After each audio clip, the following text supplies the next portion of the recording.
سال شروع ہو رہا ہے، جبکہ اسلام ہمیں یہ سبق دے رہا ہے کہ آپ اس سال کو نیا سال سمجھیں، آپ محرم کو نیا سال سمجھیں۔ اسلام اس سے روکتا نہیں ہے۔ قرآن مجید میں جہاں اللہ پاک نے چاند کو علامت قرار دیا، اسی طرح سے سورج کو بھی علامت قرار دیا۔ کس چیز کی؟ لِتَعْلَمُوا عَدَدَ السِّنِينَ وَالْحِسَابَ، کہ ہم نے چاند اور سورج دونوں کو اس لیے پیدا کیا ہے تاکہ ان دونوں کے ذریعے سے تم سالوں کی تعداد جان سکو، تم دنوں کی تعداد جان سکو، اور تاکہ تم اپنے حساب و کتاب کر سکو۔ اس لیے ہم نے چاند سورج دونوں کو بنایا۔ ایک تو مقصد وہی ہے روشنی دینا، اور ساتھ ساتھ یہ بھی مقصد بتا دیا، گویا کہ چاند کو بھی حساب کے لیے وہ پیدا کیا گیا، سورج کو بھی حساب کے لیے پیدا کیا گیا۔ لیکن اللہ پاک کے نزدیک محبوب صورت یہ ہے کہ آپ چاند کے ذریعے سے حساب کریں۔ رسول پاک صلی اللہ علیہ وسلم کے نزدیک پسندیدہ صورت یہی تھی کہ چاند کے ذریعے سے حساب کیا کرتے تھے، اس لیے کہ چاند سے حساب کرنا بنسبت سورج کے آسان ہے اور سہل ہے۔ اس طرح سے کہ سورج روزانہ ایک ہی حالت میں طلوع ہوتا ہے، ایک ہی حالت میں غروب ہوتا ہے، لیکن چاند ہر دن نئی حالت سے طلوع ہوتا ہے، نئی حالت میں غروب ہوتا ہے، ہر دن گھٹتا بڑھتا ہے، گھٹتا بڑھتا ہے، اور سورج تو ایک ہی جگہ پر رہتا ہے، اس میں گھٹاؤ بڑھاؤ تو ہے نہیں ہے۔ رسول پاک صلی اللہ علیہ وسلم سے پوچھا گیا، یسألونک عن الاہلہ، آپ سے پوچھتے ہیں کہ چاند گھٹتا بڑھتا کیوں ہے؟ قل، کہہ دیجئے، ہی مواقیت للناس والحج، فرمایا اس لیے چاند گھٹتا بڑھتا ہے کہ اس کے ذریعے سے تم حج کے ایام تاکہ پہچان سکو، اور لوگ تاکہ حساب و کتاب کو یاد رکھ سکیں، اس لیے وہ گھٹتا اور بڑھتا ہے۔ تو نبی علیہ الصلوۃ والسلام نے بھی ہمیشہ قمری حساب کو ہی مقدم رکھا ہے، اسی سے رسول پاک صلی اللہ علیہ وسلم حساب کیا کرتے تھے، صحابہ کے زمانے میں بھی اسی سے حساب چلتا تھا، اس لیے کہ اللہ کے نزدیک یہی پسندیدہ، یہی محبوب ہے۔ منع نہیں ہے اگر کوئی آدمی شمسی سے شمار کرتا ہے اور سورج سے اپنا حساب کتاب اور تاریخ شمار کرتا ہے، عیسوی سال شمار کرتا ہے، تو بھی منع نہیں ہے، ناجائز نہیں ہے، لیکن پسندیدہ یہ ہے کہ قمری حساب کتاب کو رواج دیا جائے۔ اس آیت سے یہ بات بھی پتہ چلتی ہے کہ قمری حساب کتاب یاد رکھنا فرض کفایہ ہے۔ فرض کفایہ کیوں فرض کفایہ ہے؟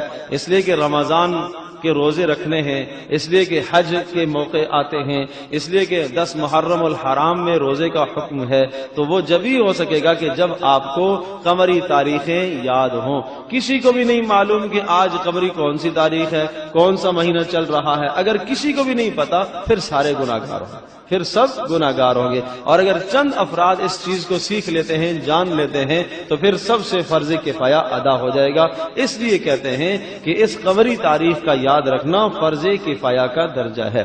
نبی علیہ الصلوۃ والسلام عرض کیا کہ اسی قمری تاریخ سے حساب کیا کرتے تھے۔ کیسے؟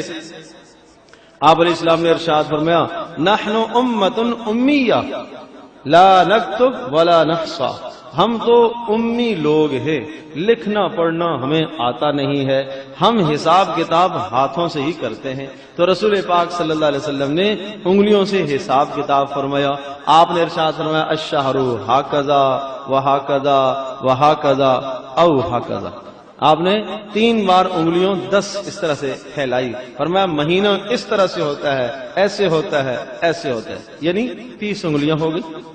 اور پھر ایک بار آپ نے ایک انگلی گھٹا دی اور فرمایا او ہاکذا، یا ایسے ہوتا ہے، یعنی 29 کا بھی ہوگا اور 30 کا بھی ہوگا۔ اور محدثین نے لکھا ہے کہ رسول پاک صلی اللہ علیہ وسلم اگر یوں کہہ دیتے کہ مہینہ 30 دنوں کا ہوگا یا 29 دنوں کا ہوگا تو تب بھی بات پوری ہو جاتی، لیکن آپ نے انگلیوں سے کیوں اشارہ کیا؟ اس لیے اشارہ کیا تاکہ ان پڑھ آدمی بھی سمجھ سکے، جس کو حساب کتاب یاد نہیں ہے، جس کو لکھنا نہیں آتا، پڑھنا نہیں آتا، گنتی نہیں آتی، اس کو نہ 29 کا پتہ نہ 30 کا پتہ، انگلیوں تو اندازہ ہے ہی ہے کہ اتنی موجود ہیں، تو اس لیے رسول پاک صلی اللہ علیہ وسلم نے آسان اور سہل صورت فرمائی۔ اور آپ حیران ہوں گے، محدثین نے اس جملے سے، نبی علیہ السلام کی اس اشارے سے بے شمار مسائل کا استنباط کیا ہے کہ اس طرح سے رسول پاک صلی اللہ علیہ وسلم نے اپنی امت کو آسان انداز سے سمجھایا ہے۔ تو یہ اس وقت کی بات ہے کہ جب نبی علیہ السلام نے ایک موقع پر اپنی ازواج کے پاس نہ جانے کی قسم کھائی تھی، اس کو ایلا شریعت کی اصطلاح میں کہتے ہیں۔ تو یہ ایلا ہوتا ہے. تو جب مہینے کے ایک مہینے کی قسم کھائی آپ علیہ السلام نے، اور جب 29 دن پورے ہو گئے تو آپ علیہ السلام گھر تشریف لائے. تو صحابہ نے کہا اللہ کا رسول ایک دن تو باقی ہے، 30 تو بھی نہیں ہوئے، مہینہ تو 30 کا ہے. تو پھر اس موقع پر آپ نے ارشاد فرمایا تھا کہ مہینہ ایسے ایسے ایسے اور ایسے ہوتا ہے. رسول پاک صلی اللہ علیہ وسلم نے اشارہ کر کے بتایا کہ 29 کا بھی مہینہ ہوتا ہے، 30 کا بھی مہینہ ہوتا ہے. عدت جو عورتیں شمار کرتی ہیں ان کے لیے بھی حکم ہے کہ وہ قمری سال سے عدت شمار کریں گے، شمسی سے نہیں، شمسی مہینوں سے نہیں. لہذا اس کا طریقہ کار یہ ہوتا ہے کہ اگر کسی عورت کے شوہر کا انتقال ہوتا ہے کسی اسلامی مہینے کی پہلی تاریخ کو، مثلا یکم محرم کو انتقال ہو جاتا ہے، تو اس کے بعد 3-4 ماہ 10 دن وہ شمار کرے گی.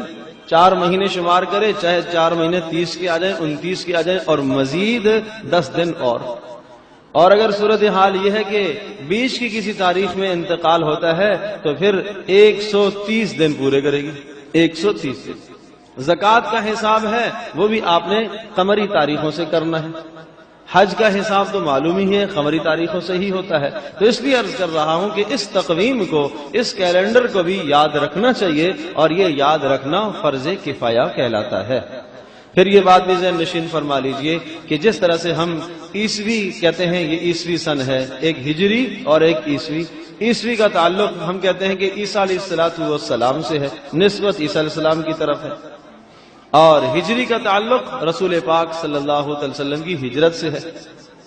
جب حضرت عمر رضی اللہ تعالیٰ کا دور تھا تو صحابہ نے آپس میں مشورہ کیا کہ ہم اپنی تاریخ کو کس چیز سے ہم اپنا سال شمار کریں.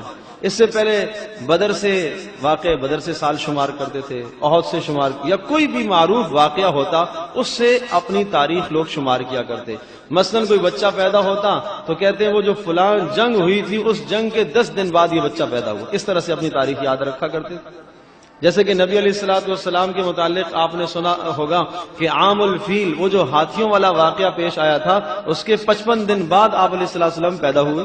تو اس طرح سے تاریخ یاد رکھی جاتی تھی مشہور واقعات سے. تو حضرت عمر رضی اللہ تعالیٰ عنہ نے مرتب انداز سے سن مقرر فرمائی اور صحابہ سے مشورہ لیا کہ کس طرح سے ہم اپنی سن کو جاری رکھیں. کسی نے کہا جس دن رسول پاک صلی اللہ علیہ وسلم پیدا ہوئے تھے اس دن کو ہم تاریخ شمار کرنا وہاں سے شروع کریں. کسی نے کہا جس دن نبی علیہ السلام کا انتقال ہوا تھا اس دن سے ہم اپنی تاریخ شمار کرتے ہیں. کسی نے کہا جو بدر کا واقعہ پیش آیا تھا، اسلام اور کفر کی پہلی جنگ تھی، وہاں سے ہم اپنی تاریخ شمار کرتے ہیں. حضرت عمر رضی اللہ تعالیٰ عنہ نے ان تمام باتوں کو پسند نہیں فرمایا. آپ نے فرمایا کہ بھائی جہاں تک تعلق ہے نبی علیہ السلام کی پیدائش یا نبی علیہ السلام کی وفات کا کہ وہاں سے ہم اپنی تاریخ شمار کریں، دیکھو یہ یہودیوں کے ہاں بھی ہے، وہ بھی اسی طرح سے کرتے ہیں.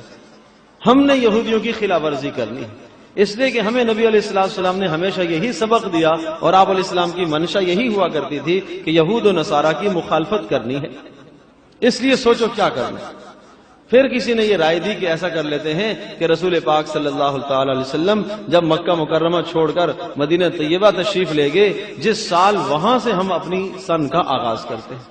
تو اس پر صحابہ کی رائے متفق ہو گئی، سب صحابہ کا اجماع ہو گیا کہ اب ہم سن کا آغاز اس دن سے کریں گے جس دن نبی علیہ السلام ہجرت فرما کر مدینہ طیبہ تشریف لے گئے. تو اس طرح سے یہ اسلامی سن کہلاتی ہے. اس کو اسلامی سن بھی کہتے ہیں، اس کو ہجری بھی کہتے ہیں. ہجری کا معنی ہجرت والا سال. تو ہم اس وقت کہتے ہیں کہ جناب 1435، تو 1435 ہجری کا مطلب یہ ہوا کہ 1400 سال اور 35 سال مزید ہو گئے رسول پاک صلی اللہ علیہ وسلم کی ہجرت کو. تو عرض یہ کر رہا تھا کہ اس طرح سے اس تاریخ کو یاد رکھنا یا اسلامی مہینوں کو یاد رکھنا فرض کفایہ ہے، اور یہ